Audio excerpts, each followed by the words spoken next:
सब स्वागत है एक बार फिर से आप सभी का आपके अपने YouTube channel knowledge for destination पर। गाइस बात करने वाले हैं कच्चे कर्मचारी हरियाणा से जुड़ी आज की फटाफट खबरें।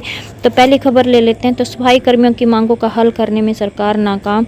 तो गाइस यहाँ पे आल हरियाणा सफाई कर्मचारी यूनियन के आक्रोश प्रदर्शन में यहाँ पे महेंद्र कादियान ने शिरकत की। इस दौरान वे सफाई कर्मचारियों की समस्याओं की सुनवाई न होने पर भाजपा सरकार पर जमकर बरसे और साथ ही उन्होंने कहा कि ना तो भाजपा सरकार उनकी सैलरी में वृद्धि कर रही है और ना ही उनकी भर्तियां कर रही है। ऐसे में कर्मचारी भड़केंगे नहीं तो और क्या करेंगे। साथ ही उन्होंने कहा कि यदि इस बार सफाई कर्मचारी कांग्रेस की सरकार लाने में पूरा साथ दे तो सभी कर्मचारियों की मांगों को पूरा करने का हर संभव प्रयास किया जाएगा। दूसरी बड़ी अपडेट है गाइस, यहाँ पे ग्रामीण सफाई कर्मियों ने मंत्री महिपाल डांडा के आवास पर किया प्रदर्शन। तो यहाँ पे भी हरियाणा सरकार की वादा खिलाफी के विरोध में आज प्रदेश भर के हजारों ग्रामीण सफाई कर्मियों ने अपनी मांगों को लेकर राज्य स्तरीय आक्रोश प्रदर्शन किया है। और साथ ही ये भी प्रदर्शनकारियों ने चेताया कि अगर 15 दिन में अगर उनकी मांगों का समाधान नहीं हुआ तो आंदोलन तेज होगा, जिसके लिए हरियाणा सरकार जिम्मेदार होगी। और इसके बाद 10 जुलाई को प्रदेश के तमाम जिलों में विशाल प्रदर्शन आयोजित किए जाएंगे।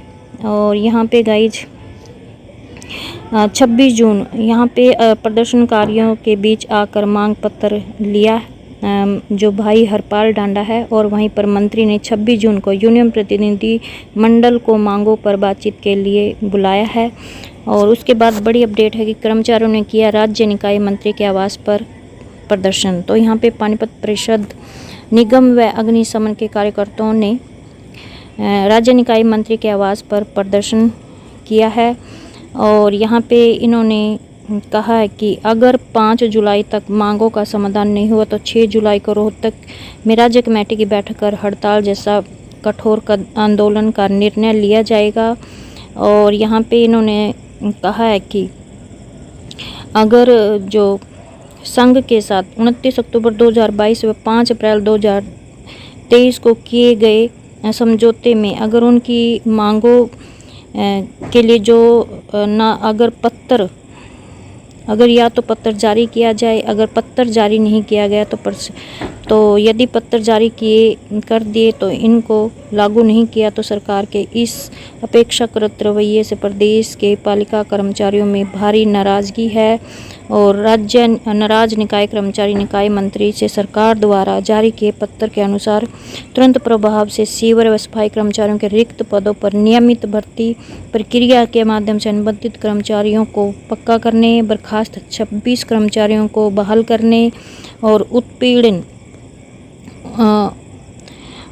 उत्पीड़नात्मक कार्रवाई, चार्जशीट और झूठे मुकदमे वापस लेने, हरियाणा कौशल रोजगार निगम सहित वर्क आउटसोर्स ऑपरेशनल मेंटेनेंस के ठेकों को समाप्त करो। हरियाणा कौशल रोजगार निगम पार्ट 2 पार्ट 1 दैनिक वेतन भोगी व अन्य सभी तृतीय आवश्यक श्रेणी के कर्मचारियों को नीति बनाकर पक्का करो।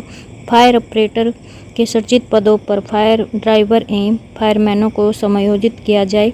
और यदि निकाय मंत्री कर्मचारियों की नए उचित मांगों का बातचीत के माध्यम से समाधान नहीं करते तो संघ राज्य कमेटी की बैठक कर हड़ताल जैसा बड़ा आंदोलन का ऐलान यहाँ पे किया गया है। तो उसके बाद बड़ी अपडेट है, वाइस चेयरमैन के सामने सफाई कर्मचारियों ने रखी मांगे। और इसमें बताया गया है कि इस बैठक में कर्मचारियों ने अपनी विभिन्न समस्याओं और मांगों पर चर्चा की, जिसमें ग्रामीण सफाई कर्मचारियों को स्थायी किए जाने, वेतन 30,000 करने, सरपंचों के अधीनस्थ काम करने से मुक्ति दिलाने व समय पर वेतन मिलने जैसी मांगें शामिल थी। और उसके बाद बड़ी अपडेट है कि हरियाणा कंप्यूटर प्रोफेशनल संघ ने सीएम के नाम ज्ञापन दिया है। और प्रदेश भर से आए कर्मचारी सुबह से ही देवीलाल पार्क कुरुक्षेत्र में इकट्ठा शुरू हो गए थे। और यहाँ पे भी इस बार ये 20 वर्षों से अपनी मांगों को लेकर आंदोलन कर रहे हैं, परंतु हर बार सरकार वादा खिलाफी करती रही है। और इस बार कर्मचारी आर पार के मूड में है। सरकार को चाहिए कि वो अपनी जन कल्याणकारी नीतियों का पालन करते हुए सभी को पक्का करे। भारतीय मजदूर संघ के कोषाध्यक्ष यादव ने सरकार को चेतावनी दी, यदि कंप्यूटर प्रोफेशनल को पक्का नहीं किया तो सरकार विपक्ष में बैठने लायक भी नहीं रहेगी। तो मुख्यमंत्री आवास पर मुख्यमंत्री के कार्यालय प्रभारी को यहाँ पे इन्होंने ज्ञापन दिया। और यहाँ पे गाइस स्वास्थ्य कर्मचारी ने आज मतलब काले रिबन लगाकर विरोध प्रदर्शन किया था अपनी मांगों को लेकर। और यहाँ पे बताया गया है कि इसके बाद 1 जुलाई को जिला सिविल सर्जन के माध्यम से मुख्यमंत्री हरियाणा सरकार को ज्ञापन सौंपे जाएंगे। वहीं पर 9 से 12 जुलाई तक सभी सत्ता पक्ष एवं विपक्ष के सामने MP MLA को ज्ञापन सौंपेंगे। इसके बाद 14 जुलाई 2024 को एक बड़ी बैठक करके आगामी आंदोलन की घोषणा करेंगे। उन्होंने कहा कि अगर सरकार हमारी मांगें नहीं मानती तो कर्मचारी आंदोलन को तेज करने पर मजबूर होंगे, जिसकी सारी जिम्मेवारी सरकार व प्रशासन की होगी और कर्मचारियों की मांगों का जल्द समाधान न होने पर होगा बड़ा आंदोलन। तो यहाँ पे भी गाइस पिछले 10 सालों से कर्मचारियों की मांगों पर सरकार ने कोई भी कार्य नहीं किया, ना ही उनकी समस्या का समाधान किया है। कर्मचारी विधानसभा चुनाव से पहले अपनी मांगों के समाधान करवाने के लिए सरकार से बार बार आग्रह कर रहे हैं, लेकिन सरकार कर्मचारियों को धमकाने का कार्य कर रही है, जिससे कर्मचारियों में भारी रोष है। और all Haryana power corporation worker ने राज्य प्रधान सुरेश राठी ने राज्य कार्यकारिणी की मीटिंग में ये बात कही है। और यहाँ पे बताया गया है कि अगर कर्मचारियों की मांगों का जल्द समाधान ना होगा तो बड़ा आंदोलन है वो किया जाएगा। तो इनकी जो प्रमुख मांगे हैं वो ये हैं कि समय रहते कच्चे कर्मचारियों को बिना शर्त पक्का किया जाए, पुरानी पेंशन बहाल की जाए, नई भर्ती जो की गई है उससे हजारों कर्मचारी प्रभावित होंगे। सरकार को सुप्रीम कोर्ट जाकर केस की पैरवी करनी चाहिए।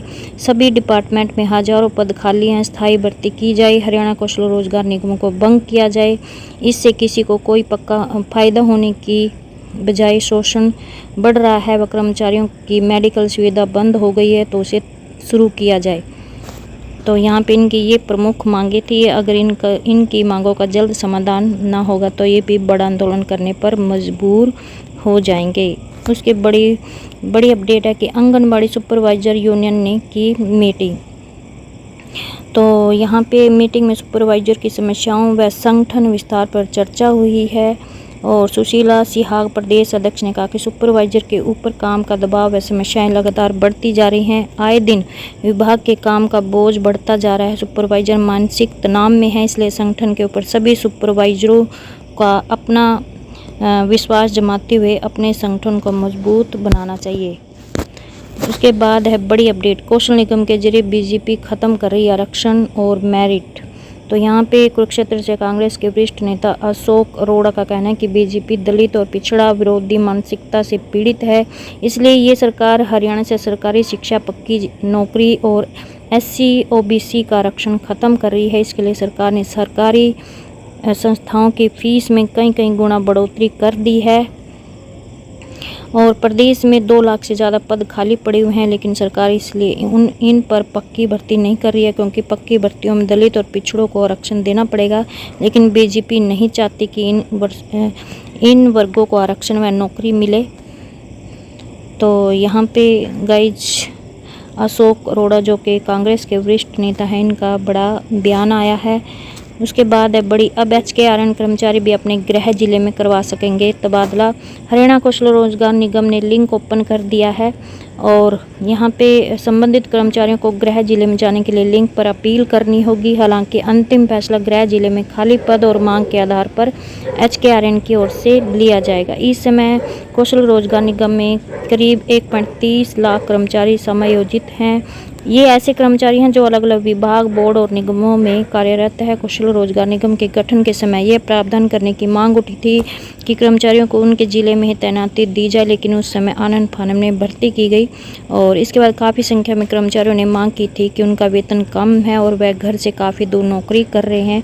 तो ऐसे में अब HKRN कर्मचारियों के लिए सुविधा उपलब्ध करा दी है कि गृह जिले में अपना तबादला करवा सकेंगे। वहीं पर निगम ने प्राथमिक अध्यापकों समेत अन्य भर्तियां निकाली है। नूह जिले में प्राथमिक अध्यापक समेत अन्य पदों पर ये भर्तियां निकली हैं गाइज। हालांकि पिछले दिनों भी HKRN के जरिए शिक्षकों की भर्ती की गई थी, लेकिन लोकसभा चुनाव के चलते आदर्श आचार संहिता लगने से शिक्षकों की नियुक्ति नहीं मिल पाई थी। अब शिक्षकों को नियुक्ति देने का काम जारी है। फिलहाल HKRN के जरिए 9000 शिक्षकों की भर्ती का लक्ष्य रखा गया है, जिसके चलते नूह में प्राइमरी टीचर की भर्ती प्रक्रिया शुरू की गई है। आगामी 28 जून तक, यहाँ पे आप 22 जून से 28 जून तक इन भर्तियों का जो आवेदन है का मौका दिया गया है। और इसके अलावा अम्बाला, चंडीगढ़, पंचकुला, रोहतक, गुरुग्राम के लिए अकाउंटेंट, भिवानी व फरीदाबाद के लिए असिस्टेंट अकाउंटेंट, पंचकुला के लिए assistant general manager accountant, Faridabad के लिए junior project assistant, Ambala, Chandigarh, Faridabad, Kaithal, Panchkula व सोनीपत के लिए लीग असिस्टेंट, पलवल के लिए प्रोग्रामर, करनाल के लिए शिफ्ट अटेंडेंट, चंडीगढ़ व पंचकुला के लिए सुपरवाइजर आईटी व टेक्निकल असिस्टेंट के पदों पर भर्ती निकली है और आप इसके लिए आवेदन 28 जून तक कर सकते हैं। तो आज की ये थी कच्चे कर्मचारियों से जुड़ी खबरें। आई होप आपको ये वीडियो अच्छा लगे। प्लीज़ चैनल को सब्सक्राइब और वीडियो को लाइक, कमेंट, शेयर करना ना भूलें।